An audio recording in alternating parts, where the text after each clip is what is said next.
Good morning students. हम लोग 15वां अध्याय चिकित्सा स्थान का 15वां अध्याय कर रहे थे और उसमें हम यहाँ रस आदि के धातु पोषण क्रम पे पहुँचे थे।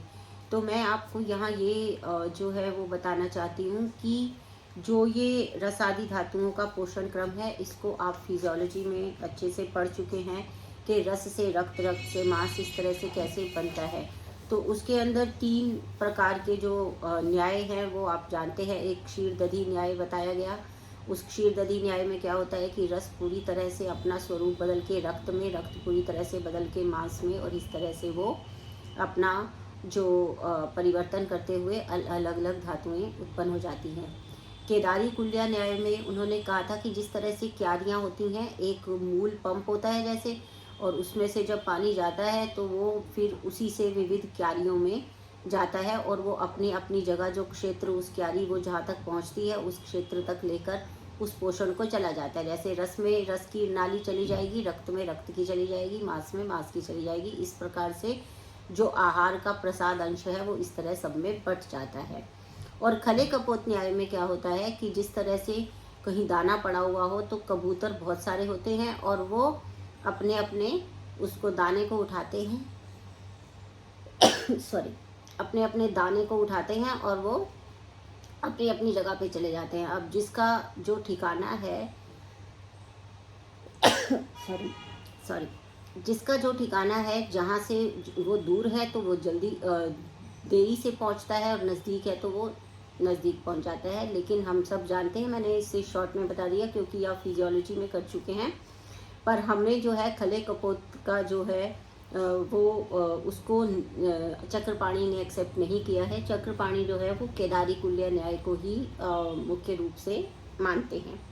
फिर उसके बाद उन्होंने कहा कि इसके जो उपधातु पोषण क्रम क्या है। रसात स्तन्यम ततो रक्तम असृजा कंडराशिरा मासाद वसा त्वचा षट्च मेधसा स्नायु संभवा।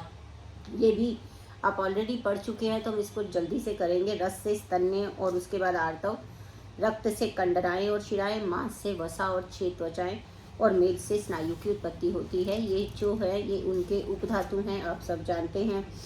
इसके बाद किट्टम अन्नस्य तो विंडमूत्रम, जो मल है वो क्या क्या है ये सब आप जो है कर चुके हैं। फिर भी आहार का जो मल है वो पुरीश और मूत्र होता है। रसस्य तो कफो असृजा, जो रस का है वो कफ, और असृजा क्या है, रक्त का, पित्त है पित्तम, मांसस्य खमलहा, मांस का मल क्या है, जो अनेक प्रकार के ये जो कर्ण अक्षी इन सब में जो मैल होता है, मुख और प्रजनन छिद्रों से जो मल निकलता है वो है। स्यात किट्टम केश लोम अस्थनो मज्ञः स्नेहो अक्षिविट त्वचा, अस्थियों का मल केश और लोम है, मज्जा का आँख का जो आँख में जो गिद आती है अक्षिविट, और त्वचा का स्नेह होता है। और प्रसाद किट्टे धातु नाम पाकादेवं विदंचरतः परस्परो उपस्तंभदा धातु स्नेह परंपरा। इस प्रकार धातुओं के पाक से प्रसाद और किट भाग में 2 प्रकार प्राप्त होते हैं, और एक से दूसरे को उपस्तंभित यानी धारण करते हुए धातु स्नेह की परंपरा या होती है। यानी एक धातु दूसरे धातु का निर्माण करती हुई चली जाती है। उनके प्रसाद और किट 2 भाग होते हैं, ये आप पहले से ही जानते हैं। फिर कहते वृष्यादीनां प्रभावस्तु पुष्णाति बलमाशु ही षड्भिः केचिद् अहोरात्रैः इच्छन्ति परिवर्तनम संतत्या भोज्य धातूनां परिवृत्तिस्त चक्रवत्। फिर इसमें उन्होंने कहा कि कुछ जो लोग हैं वो वृष्यादि योगों का, जो उन्होंने कहा कि वृष्यादि जो योग होते हैं जैसे वो शीघ्र ही, योगों का प्रभाव शीघ्र ही बल को पुष्ट करता है। और कुछ लोग जो है वो ऐसा मानते हैं कि 6 रात और दिन में धातु परिवर्तन रस से शुक्र तक मानते हैं। और भोज्य धातुओं का परिवर्तन विनिमय जो है चक्र लगातार होता रहता है। यानी कि जो परिवर्तन है वो तो सारा टाइम होता रहता है, लेकिन रस से शुक्र बनने में उसको 6 दिन लग जाते हैं, ऐसा ये यहाँ पर बता रहे हैं। तो उन्होंने कहा कि इन्होंने यहाँ पर अब बड़े सारे ये क्वेश्चन पूछे हैं। रसाद रक्तम विसदृशाद कथम देहे अभिजायते। तो उन्होंने कहा कि रस में तो राग नहीं है, रसस्य च न रागो अस्ति स कथम याति रक्तताम।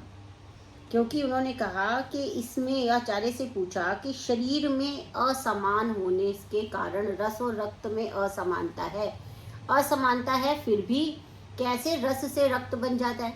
क्यों? क्योंकि रसस्य न तो रागो अस्ति स कथम याति रक्तता।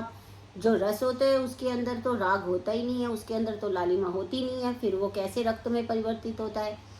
द्रवात रक्तात स्थिरम मांसम कथम तज्जायते नृणाम। अब ये रस जो है वो द्रव है, रक्तता कैसे रक्तवर्ण को प्राप्त होता है? क्योंकि और फिर मनुष्यों का मांस धातु घन है और वो द्रव रक्त से कैसे उत्पन्न हो जाती है? द्रव धातु स्थिरान मांसान मेदसा संभवम कथा, यानी स्थिर मांस धातु से फिर द्रव मेद कैसे उत्पन्न हो जाता है? श्लक्षणाभ्याम मांस मेदोभ्याम खरत्वम कथम अस्थिषु। और ये जो मांस और मेद इतने श्लक्षण और मृदु होते हैं, इनसे फिर अस्थि कैसे इतनी कठिन बन जाती है? और खरेश्वस्थेषु मज्जा च केन स्निग्धो मृदुस्तथा, और फिर अस्थि से किस तरह से खर होती है अस्थि, और उससे फिर मज्जा स्निग्ध है और मृदु है, वो कैसे बन जाती है? मज्जज्ञश्च प्रणामेन परिणामेन यदि शुक्रम प्रवर्तते सर्वदेहगतं शुक्रम प्रवदन्ति मनीषिणः तथा अस्थि मध्य मज्जज्ञश्च शुक्रम भवति देहिनाम। तो उन्होंने कहा कि जैसे, और फिर क्या है, विद्वान जो है मज्जा के परिपाक से यदि शुक्र उत्पन्न होता है तो फिर विद्वान पुरुष शुक्र को संपूर्ण शरीर में व्याप्त क्यों कहते हैं? और यदि मनुष्यों में शुक्र अस्थि मध्य मज्जा में होता है और अस्थियों में छिद्र कहीं दिखाई नहीं देते, तो फिर वह बाहर कैसे निकलता है? तो शिष्य ने ऐसे सब पूछे। ठीक है, छिद्रम ना दृश्यते अस्थिताम च तन्निस्सरति वा कथम, किस तरह से जब अस्थि में कोई छिद्र ही नहीं है तो वहां से मज्जा कैसे निकलता है, प्रसृति कैसे होती है? तो इन्होंने कहा एवं उक्तस्तु शिष्येण गुरुः प्राहेद उत्तरम तेजो रसानाम सर्वेषां मनुजानां यदुच्यते पित्तोष्मणा स रागेण रसो रक्तत्वं मृच्छति। अब उन्होंने इसके बाद जो गुरु हैं वो उत्तर दे रहे हैं कि सभी मनुष्यों में जो रसों का जो तेज ऊष्म कहा जाता है, उस पित्त की ऊष्मा के द्वारा वो लाल रंग को प्राप्त होकर रस रक्तता को प्राप्त करता है। मैं आपको बता दूं कि ये एक सिद्धांत है और ये किस तरह से ये परिवर्तित होते हैं, इस विषय को आपको अच्छे से पढ़ना है। एग्ज़ाम में भी ये आपसे शॉर्ट नोट में 5 नंबर में 10 नंबर में ऐसे पूछा जा सकता है। तो इसको आप प्रॉपरली आप लिखेंगे अपने पास कि किस तरह से रस जो है वो रक्त में परिवर्तित हुआ। फिर उन्होंने कहा कि वायु अम्बु तेजसा रक्तम ऊष्मणा च अभिसंयुक्तम स्थिरताम प्राप्य मांसम स्यात् स्व ऊष्मणा पक्वम एव तत्। फिर क्या हुआ कि रक्त वायु जल और तेज की ऊष्मा से संयुक्त होकर, जल और तेज की ऊष्मा से संयुक्त होकर और अपनी ऊष्मा से पककर स्थिरता को प्राप्त करके मांस हो जाता है। और वही जो है क्या करता है, अपनी ऊष्मा से स्व तेजो अम्बो गुण स्निग्धो उद्रिक्तम मेदो अभिजायते। अब ये अपनी ही ऊष्मा से, अपनी ऊष्मा और जलीय गुण के कारण क्या करता है, अधिकता से स्निग्धता से युक्त होकर मेद हो जाता है। और फिर पृथ्वी अग्नि अनिलादि नाम संघाता स्वऊष्मणा कृतः खरत्वं प्रकोपयत्यस्य जायते अस्थि ततो नृणाम। यानी पृथ्वी अग्नि और वायु, इन तीनों का जब संयोग होता है अपनी ऊष्मा से किया हुआ और फिर इनका संगठन हो जाता है, संघात होता है, तो वो मेद से खरता को उत्पन्न होता है और उससे मनुष्य की अस्थि उत्पन्न हो जाती है। फिर क्या करते हैं, खरत्वम करोति तत्र सौशीर्यम अस्थनाम मध्य समीरणः मेदस्ततानि पूर्यन्ते स्नेहो मज्जा तथा स्मृता। इससे मनुष्य में अस्थि उत्पन्न होती है और अस्थियों के मध्य में वायु सुशीरता करता है, थोड़े से छेद करता है हल्के बहुत, और मेद का स्नेह उनको पूरित करता है। उसको जो है वो मज्जा कहा जाता है। और मेदस्तानि पूयन्ते तस्मात् मज्जज्ञस्तु यस्नेह शुक्रम संजायते ततः। उस स्नेह भाग से, जो मज्जा में जो स्नेह है, उससे शुक्र उत्पन्न होता है। वायव्य आकाशादिभिर्भावैः सौशीर्यम जायते अस्थिषु। अस्थियों में सुशीरता कहाँ से आती है, आकाश और आदि भावों से, वायु और आकाश आदि भावों से अस्थि में सुशीरता आती है। जैसे कि तेन स्रवती तच्चुक्रम नवात कुंभादिवोदकम। जैसे घड़ा होता है ना, तो घड़े में अगर आप पानी डाल देंगे तो थोड़ी देर बाद आप देखेंगे कि घड़ा बाहर से गीला हो जाता है, क्योंकि उसके अंदर कोई छेद दिखाई नहीं दे रहा होता, लेकिन वो बड़े माइन्यूट से छेद होते हैं, जिससे कि वो तो जो उसका मॉइस्चर है, जो गीलापन है, वो बाहर आ जाता है। उसी तरह से जो है इसमें भी, अस्थियों में भी जो नवीन घड़ा जैसे द्रवित होता है, उसी तरह से शुक्र जो है उसमें से प्रवृत्त होता है। और शुक्र की प्रवृत्ति के और भी कारण हैं।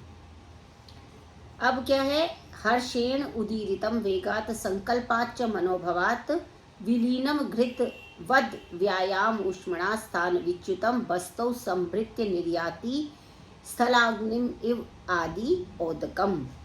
इसका अर्थ ये हुआ कि ये जो है, इसके अलावा भी शुक्र कैसे प्रवृत्त होता है, ये तो एक कारण है ही कि उसमें छोटे छोटे छिद्र होते हैं, जैसे नए घड़े में होते हैं। उसी तरह से ये मज्जा से जो स्नेह है, ये द्रवित होकर क्या बन जाता है, शुक्र बन जाता है। लेकिन शुक्र की प्रवृत्ति और भी कारणों से होती है। हर्ष से, प्रसन्नता से, संकल्प जन्य मनोभावों से और वेग से उत्प्रेरित होकर एक साथ शरीर के शुक्रवाही स्रोतों से च्युत होता है। और मैथुन आदि व्यायाम की ऊष्मा भी होती है, उससे घृत के समान द्रवीभूत होकर अपने स्थान से हटकर वस्तु समृद्धि निर्याति, अपने स्थान से हटकर बस्ती में पहुंचकर जिस प्रकार जल उच्च स्थान से निम्न स्थान की ओर आता है, वैसे आ जाता है। तो क्या क्या कारण इसमें हैं? एक तो हर्ष है इसका कारण, दूसरा है संकल्प जन्य मनोभाव। किस समय? मैथुन के समय, जिस समय वो इंटरसेक्सुअल एक्टिविटी कर रहा है, उस समय में उसके जो भाव हैं वो बहुत ही प्रबल होने, मतलब उस प्रकार के भाव होने चाहिए, मतलब स्नेह आदि का भाव होना चाहिए, इसका मतलब है। और उससे प्रेरित होकर एक साथ शरीर के सभी जो जगहों पे, क्योंकि शुक्र सभी संपूर्ण शरीर में है, तो सभी जगहों पे हर्ष का वो अनुभव करता है। और उसके बाद वो उसी प्रकार से नीचे की ओर जाता है, जैसे जल जो है वो नीचे की ओर गमन करता है, ऐसे जो है वो उसको बहाने वाले कारण हैं। अब इसमें ये एक श्लोक आया है, व्यानेन रस धातुर ही विक्षेपोचित कर्मणा युगपत् सर्वतो अजस्रम देहे विक्षिप्यते सदा क्षिप्यमाणा खवैगुण्याद रसा सज्जति यत्र सा करोति विकृतिम तत्र के वर्षमेव तो यदा दोषाणाम अपि च एवं स्यादेक एक देश प्रकोपणम। यहाँ पर अब उन्होंने पूरा उपसंहार कर दिया। उन्होंने कहा, उपसंहार करते हुए कहा कि रस धातु प्राकृत विधि है, विक्षेप के अभ्यस्त कर्म वाले व्यान वायु द्वारा बिना मतलब रोके, व्यान वायु का क्या कारण है, क्या कार्य है, संपूर्ण शरीर में वो व्याप्त होता है, क्षेपित करता है। क्या क्षेपित करता है? जो उसके जो आहार रस है, जो न्यूट्रिशन है, वो पूरे शरीर में एक साथ वो भेज देता है। लेकिन वो अगर कहीं पे कोई स्रोतस विकृत होता है, वहाँ पे जहाँ पे भी वो रुकता है, जहाँ भी खवैगुण्य होता है, वहाँ जाकर वो उसी तरह से वर्षा कर देता है। जैसे कि जहाँ जहाँ पे बादल इकट्ठे होते हैं, वहीं पे वर्षा होती है। इसी तरह से एक एक देश में जो दोष का प्रकोप है वो होता है, और जो एकांगी रोग हैं वो भी इसी प्रकार से उत्पन्न हो जाते हैं। इसके बाद इन्होंने बताया, इति भौतिकत्वान अन्न पक्तृणाम कर्म भाषितम अन्नस्य पक्ता सर्वेषां पक्तृणाम अधिको मतः। जो इसमें इन्होंने कहा कि इस प्रकार से ही पाचका अग्नि का महत्व है कि भौतिक धातु और अन्न को पकाने वाली अग्नियों का कर्म अब तक कह दिया, ठीक है ना। भौतिक एक भूताग्नि है, एक धात्वाग्नि है, लेकिन अन्न को पकाने वाली जो अग्नि है यानी जाठराग्नि है, वो अग्नियों में प्रधान मानी गई है। इसीलिए तन्मूलास्ते ही तद वृद्धि क्षय वृद्धि क्षयात्मका। इसीलिए जो जाठराग्नि है उसी के ऊपर अन्य जो अग्नियां हैं उनका क्षय और वृद्धि निर्भर करता है। तस्मात् विविध युक्तैर अन्नपाने ईंधनैर्हितैः पालयेत प्रयस्तस्य स्थितो ही आयु बलस्थिति। इसलिए बहुत प्रकार के यत्न करके जो अन्नपान रूपी ईंधन है जाठराग्नि की रक्षा करनी चाहिए, क्योंकि ये जाठराग्नि यदि सही रहती है तो ये शरीर में आयु और बल की स्थिति को करने वाली होती है। और अगर यो ही भुक्ते विधिम त्यक्त्वा गृहिणी दोषजान गदान स लोल्यात लभते शीघ्रम बक्ष्यन्ते अंतापुरम कृते। अब यहाँ पर उन्होंने गृहिणी दोष का प्रारंभ किया कि ये सारे अगर बिना सोचे समझे लालच से जब मर्जी जो मर्जी खाया जाता है, तो वो गृहिणी दोष जन्य रोगों को शीघ्र ही उत्पन्न कर देती है।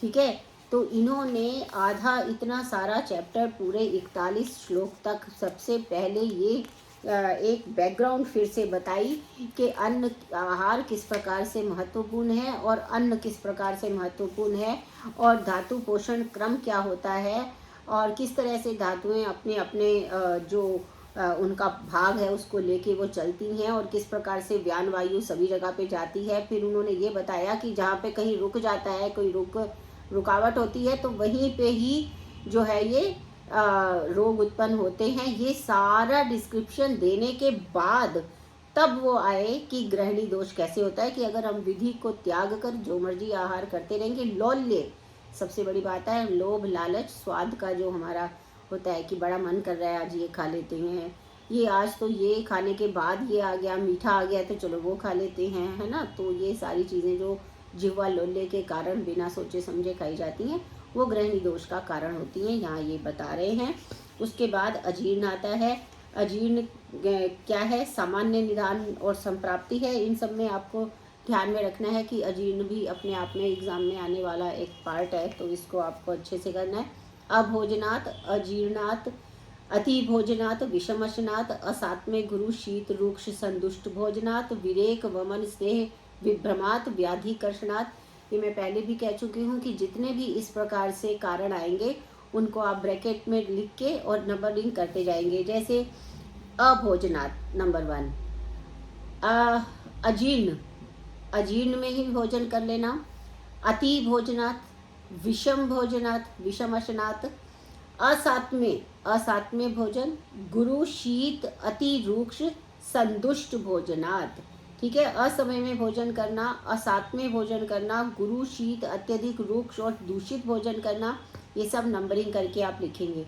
विरेक वमन स्नेह विभ्रमात्, वमन विरेचन और स्नेह के विभ्रम यानी कि व्यापत्ति होने से, और देश का व्याधिकर्षणात्, रोगजन्य जो कृष्णता है उससे भी होते हैं, और देश काल ऋतु वैषम्याद, देश काल और ऋतु की विषमता से, और वेगा नाम च विधारणात्, जिन वेगों को धारण नहीं करना चाहिए उन वेगों का धारण करने से पाचकाग्नि दूषित होती है। दुष्टत्य अग्नि स दुष्टो अन्नम न तत्पच्यति लघ्वपि, ये अग्नि दुष्ट हो गई है और अब ये लघु आहार भी अगर लिया जाएगा तो उसका पाचन नहीं करेगी। अपच्यमानम शुक्तत्वम यात्य अन्नम विषरूपताम, और जब ये अपक्व रहेगी तो वो शुक्ति यानी कि अपक्वता को प्राप्त होगी, अम्लता को प्राप्त हो जाएगी और फिर वो विषमता को प्राप्त होता है अन्न।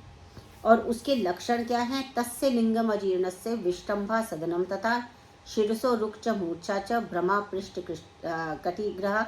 आप सब इसके जो मीनिंग है उनको जानते हैं, अब 3rd ईयर में आ गए हैं। तो इसमें लिंग जो है अजीर्ण के क्या है, विष्टंभ है, भोजन का बिना चले एक जगह पे रुक जाना, शरीर में टूटन स्थिरता सदन होता है, शिरसो रुक, ये सब जिम्बा अंगमर तृष्णा ज्वर छर्दी प्रवाहणम अरोचक अविपाकश्च घोरम अन्न विषम चतत्। ठीक है, घोरम अन्न विषम चतत् यानी कि सिर में मूर्छा, ये सब तो है ही। अब इसमें क्या होता है कि भयंकर अन्न विष ये उत्पन्न होता है। भयंकर अन्न विष का मतलब होता है कि एक्यूट इन्फेक्शंस ये भी हो सकते हैं अजीर्ण के कारण, तो ये भी यहाँ पर होगा। संसृज्यमानम पित्तेन दाहम तृष्णा मुखामयान जनयंती अम्लपित्तम च पित्तश्च अपरान गतान, यानी कि जब वो दाह पिपासा और मुख रोग और अम्लपित्त और अन्य पित्त जन्य रोगों को उत्पन्न करता है। कफ से अगर हो जाता है तो यक्ष्म पीनस मेहादीन कफजान कफ संगतम करोति वात संशिष्टम वातजांश्च गदान बहु। वात से जब कफ से होता है तो यक्ष्मा पीनस यानी क्रोनिक कोल्ड प्रमेय आदि कफज रोगों को उत्पन्न करता है, और अगर वात से संयुक्त हो जाता है तो बहुत से रोगों को उत्पन्न करता है। मूत्र रोगाश्च मूत्रस्थम, अगर मूत्र रोगों का मूत्र रोगों उत्पन्न करता है मूत्राशय में स्थित होकर। कुक्षी रोगान शकृतगतम, उदर संबंधी रोगों को पैदा करता है। रसादिभीष्ट संसृष्टम कुर्याद रोगजान, रसादिजान जो अगर ये रसादि जन्य रोगों को भी उत्पन्न करता है अगर ये अजीर्ण का जो है इसमें सभी धातुओं से ये संश्लिष्ट हो जाता है। जैसे हमने पहले भी पढ़े थे ना रसज विकार, है ना, ये सब हम 28वें चैप्टर में सूत्र स्थान में कर चुके हैं, अगर थोड़ा ध्यान ना हो तो। इस अध्याय को, गृहिणी अध्याय जो है वो डायरेक्ट जो है वो अटैच है आपके 28वें अध्याय, जो 28वां अध्याय सेकेंड ईयर में आप पढ़ के आए हैं, पूर्वार्ध पढ़ के आए हैं। अगर आपको कुछ भी उसमें डाउट है तो वो 28वां अध्याय भी मैं अभी उनको पढ़ा रही हूँ, और मैंने इसीलिए उस चैनल को नाम हटाकर BAMS क्लासेस कर दिया, क्योंकि अब स्पेसिफिकली चरक पे नहीं कर पा रही हूँ। और मुझे आशा है आप उसमें से देख लेंगे। वो जो 28वां अध्याय है उसको भी एक बार आप गो थ्रू हो जाएंगे तो आपके लिए गृहिणी अध्याय को पढ़ना आसान हो जाएगा, क्योंकि उसमें भी विविध अशित प्रीतिये है, और गृहिणी का सारा संबंध जो है वो अग्नि से ही है। अग्नि यदि सही रहेगी तो अर्श, अतिसार और गृहिणी, ये 3 रोग ऐसे हैं जिनमें कि यदि अग्नि की वृद्धि होती है तो इन रोगों का क्षय होता है, और अगर अग्नि का क्षय होता है तो इन रोगों की वृद्धि होती है। इसीलिए अग्नि से संबंधित इन तीनों रोगों के विषय में पढ़ने से पहले विविध अशित प्रीति अध्याय को एक बार और आप रिवाइज करिएगा, 3rd ईयर के स्टूडेंट्स, तभी वो गृहिणी को अच्छी तरह से समझ पाएंगे। तो इसके बाद इन्होंने बताया कि विषमो धातु वैषम्यम करोति विषमम पचन तीक्ष्णो मंदे अंधनो धातून विशोषयति पावका। विषम और अग्नि जो है विषम रूप से पचाती हुई धातु वैषम्य करती है, और अल्प आहार वाली तीक्ष्ण अग्नि धातुओं का पोषण करती है। युक्तम भुक्तवतो युक्तो धातु साम्यम समम पचन। अगर उचित मात्रा में भोजन किया हुआ पुरुष व्यवस्थित अग्नि जो है वो समान वायु की सहायता से सम्यक पाचन करती हुई ये धातु साम्य कराती है। दुर्बल अग्नि क्या करती है? दुर्बलो विधत्य अग्नम तद्यात ऊर्ध्वम अधो अपि वा अधस्तु पक्वम आमम वा प्रवृत्तिम गृहिणी गतः। तो इसमें दुर्बल अग्नि जो है वो अन्न को विदग्ध करती है, ऊर्ध्व भाग से अथवा अधो मार्ग से निकलता है। गृहिणी का स्वरूप क्या है? मेरे को लगता है कि मैंने आज पीछे से ही पढ़ाना शुरू कर दिया आपको। ये मैं आपको पढ़ा चुकी हूँ, लोह गंधी आम वाला, ये मैंने पुराना पढ़ाना शुरू कर दिया, जबकि ये इसमें आप ये पहले पढ़ चुके थे। तो यहाँ पर आप अब इसमें आपको मैंने ये पिछली क्लास में ही पढ़ा दिए थे। ये पूर्व रूपम तु तस्येदम तृष्णा आलस्यम बलक्षया, और अग्नि का गृहिणी को किसे कहते हैं ये भी हम लास्ट स्टेप में कर चुके हैं। वात पित्त और कफ से जो गृहिणी है वो 3 प्रकार की होती है, और इसमें गृहिणी के जो भेद है वो वात पित्त कफ और सन्निपातज जानने चाहिए। ये हमने ऑलरेडी वातज गृहिणी और पित्तज गृहिणी इस सब के कर लिए थे। इसको मैंने थोड़ा सा आपको दोबारा से करा दिया, उसके लिए क्षमा चाहती हूँ, लेकिन आप ये सब मुझे लगता है पढ़ रहे होंगे। शरीर अनुगति, गृहिणी का चिकित्सा सूत्र जो है 75 नंबर पे दिया गया है, उसको आप जरूर पढ़ेंगे। जो ये 73 नंबर श्लोक से देख लेते हैं। गृहिणीम आश्रितम दोषम विदग्धम आहार मूर्छितम सविष्टम्भ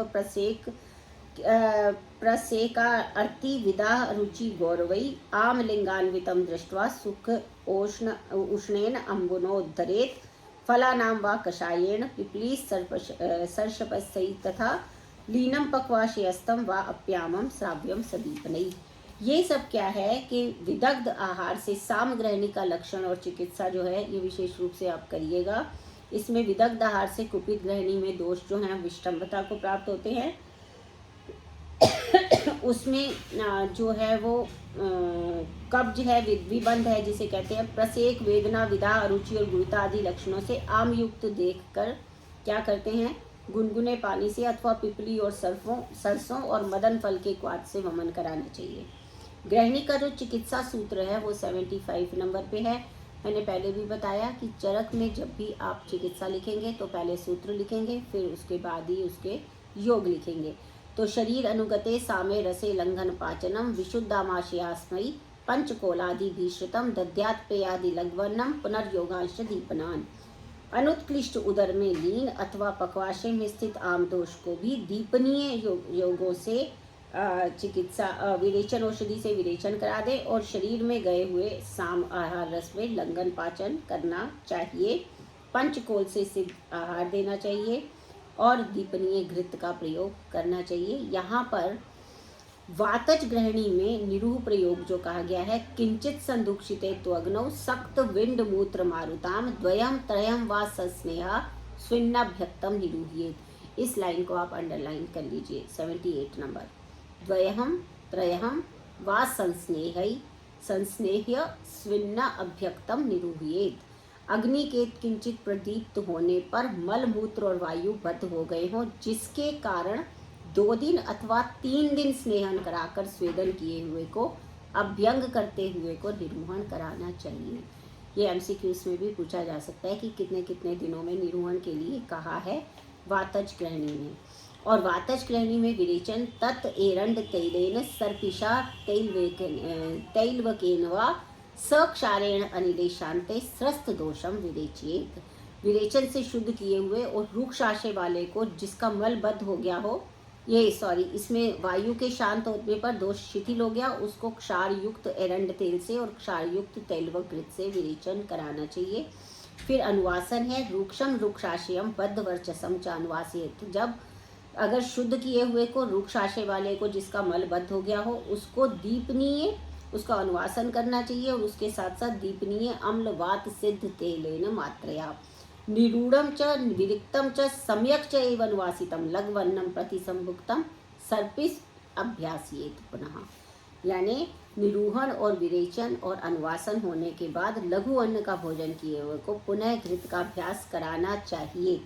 ये जो सारी चीज़ें हैं 75 से लेके 81 तक, ये उसके चिकित्सा सूत्र में ही आएंगी। ठीक है, तो ये जब भी चिकित्सा बताएंगे वातज ग्रहणी की, तो ये सारे श्लोक आपको यहाँ पर लिखने होंगे, तभी आपका वो कंप्लीट माना जाएगा। ठीक है, इसके बाद तो इसमें जो है वो आपके योग हैं, जिसमें से 10 मूलादि घृत इसमें देख लेंगे। इसके अलावा 5 मूलादि घृत चूर्णम ये देख लेंगे। और इसके बाद आता है एक यहाँ पर जो है आप मलादि की परीक्षा करते हैं, तो यहाँ पर उसका रेफरेंस है, इसको आप 94 95 ये भी आप फिजियोलॉजी में पढ़ चुके हैं। मजत्यामागुरत्वाद विपक्वातु उपप्लवते जले बिना अति द्रव संघात शैत्य श्लेष्मण प्रदूषणात् प्रक्षेपम पुरा सामम निरामम च आम दोषिणाम विधिना उपाचनेत सम्यक पाचनेन अंतरेण वा। आम और पक्व पुरुष की जो परीक्षा है वो कैसे होता है? अत्यधिक द्रव बंधा हुआ शीतल होने के कारण और कफ दोष के बिना आम रहित जो पुरुष है वो भारी होने के कारण जल में डूब जाता है और परिपक्व होने पर जल में तैरता है। अर्थात इन कारणों से तो मल डूबता या तैरता है, इनके बिना डूबे तो वह क्या है? आम बात है। यानी इसका क्या मतलब हुआ? अत्यधिक द्रव बंधा हुआ शीतल होने के कारण और कफ दोष के बिना अगर जो होगा आम पुरुष या गुरु होने के कारण जल में डूब जाता है और परिपक्व हो जाता है अगर, तो जल में तैरता है। यानी जो पुरुष जल में डूब जाता है वो आमज है और जो ऊपर तैरता है वो पक्व है। और अगर जो है इन कारणों से मल डूबता या तैरता है, इनके बिना भी डूबे, ठीक है, किन कारणों से? अत्यधिक जो भी कारण है उनके साम होने के कारणों के बिना भी अगर मल डूबता है तो वो आम बात है। ठीक है, ऐसा शास्त्र हमें बता रहा है। तो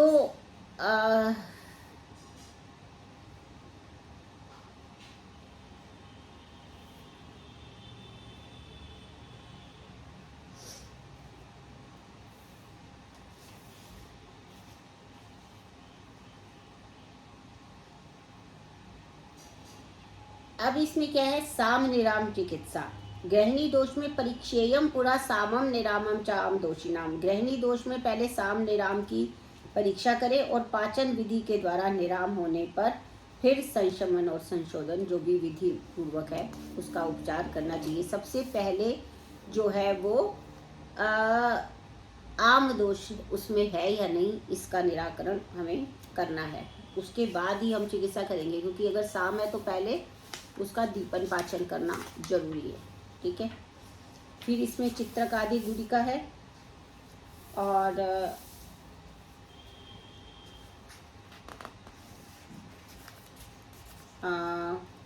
इसके बाद आता है आपका, इसमें भी तक्र का प्रयोग है वैसे, तो इसमें आता है मारीचाद्य चूर्णम, अम्ल प्रधान प्रयोग। ठीक है, इसमें एक श्लोक नंबर आप 111 देखेंगे, जिसमें आया है चतुर्नाम प्रस्थम अम्लानाम त्रियुष्णस्य फलत्रयम लवणानां च चत्वारि शर्करायाः पलाष्टकम संचूर्णे शाक सूपान्न रागादिष्व अवचार्येत कास अजीर्ण अरुचि श्वास हृत पांडव आमय शूलनुत। ये जो अम्ल प्रधान योग है, चारों अम्ल यानी कि वृक्षाम्ल, अम्लवेतस, दाड़िम और बदर को मिलाकर, इनको पांचों नमक मिलाकर, शक्कर से मिलाकर, ये वाला जो योग है वो बहुत ही अधिक काम करता है। गृहिणी रोग में भी काम करता है और कास, अजीर्ण और अरुचि में भी काम करता है। तो इसको आप थोड़ा ध्यान रखेंगे। फिर यहाँ पे आती है गृहिणी दोषनाशक यवागु, इसको भी आप पढ़ लीजिएगा। और अन्य जो है तक्रारिष्ट, गृहिणी दोष में तक्र का प्रयोग। तक्रम तु गृहिणी दोषे दीपन ग्राही लाघवात कोष्ठम मधुर पाकित्वान्नम च पित्तम प्रकोपयेत कषाय उष्ण विकासित्वात् रोक्षाच्चैव कफे हितम।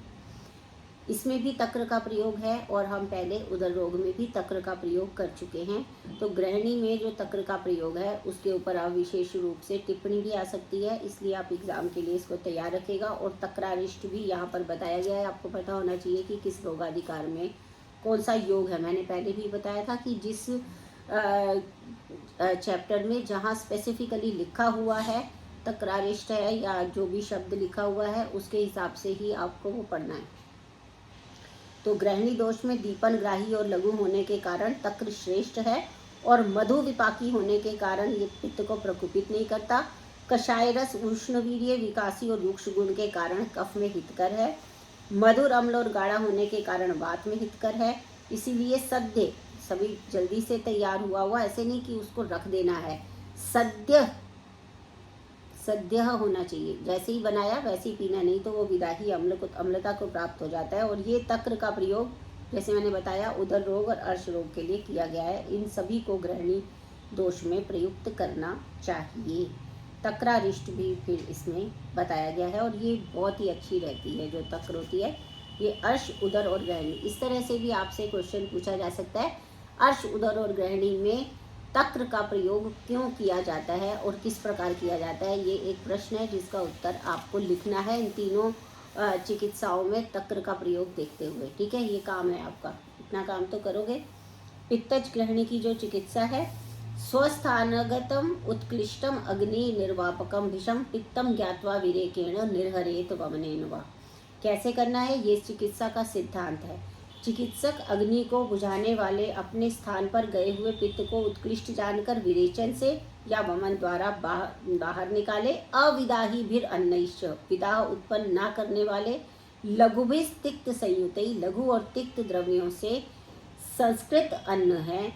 जांगला नाम रसैर यूशैर मुद्गादि नाम खड़ैरपि च, अन्न से और दाड़िम से अम्ल किए गए तथा घृतयुक्त और दीपन और ग्राही द्रव्यों से युक्त जांगल पशु पक्षियों के मांस रस से। ठीक है, जांगला नाम रसैर यूशैर, मूंग आदि के यूष से, खड़ यूष से, अग्नि दीपक चूर्ण से, सर्पिशई दीपन ग्राही संयुतई तस्य अग्निम दीपयई चूर्णम सर्पिभिश्च अपि तिक्तकई। और तिक्त षटफल घृत या महातिक्त घृत से भी अग्नि को प्रदीप्त करना चाहिए, ये उसके सिद्धांत हैं। फिर चंदन आदि घृत नाम सिर्फ पता होना चाहिए, नागर आदि चूर्ण नाम पता होना चाहिए, भूनिम्ब आदि चूर्ण, किरातिक्त आदि चूर्ण नाम पता होने चाहिए इनके। और कफज गृहिणी की चिकित्सा है। फिर इसमें गृहिण्याम श्लेष्म दुष्टाभ्याम वमिस तथा यथाविधि कट्वाम्ल लवण क्षारैः तिक्तैश्च अग्निम विवर्धयेत्। कफ से दूषित गृहिणी में विधि पूर्वक वमन कराने के बाद अग्नि को कटु अम्ल लवण और क्षार और तिक्त द्रव्यों से बढ़ाना चाहिए, ये सिद्धांत है, इसे जरूर आना चाहिए। इसके बाद में मधुकासव इसमें बताया है, ज्वलभासव बताया है, मूलासव, पिंडासव। पिंडासव के जो आपके इंग्रेडिएंट्स सहित इस योग को आपको याद करना है, ध्यान रखिएगा। मध्वरिष्टः, क्षारघृतम, ये सब इसके योग है। ठीक है, भूनिम्बादि क्षार, ये योग तो आप अपने आप पढ़ेंगे।